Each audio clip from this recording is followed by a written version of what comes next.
This mid-century dining table was found outside by a dumpster, but I felt that it could still be saved, so I got to work.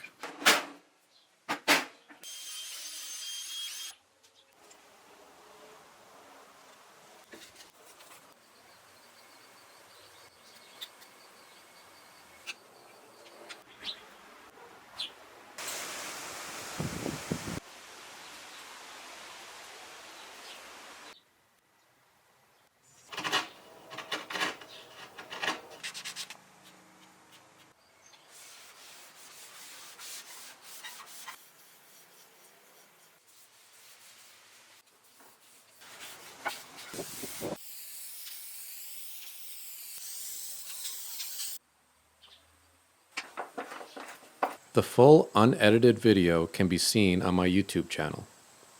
Thanks for watching.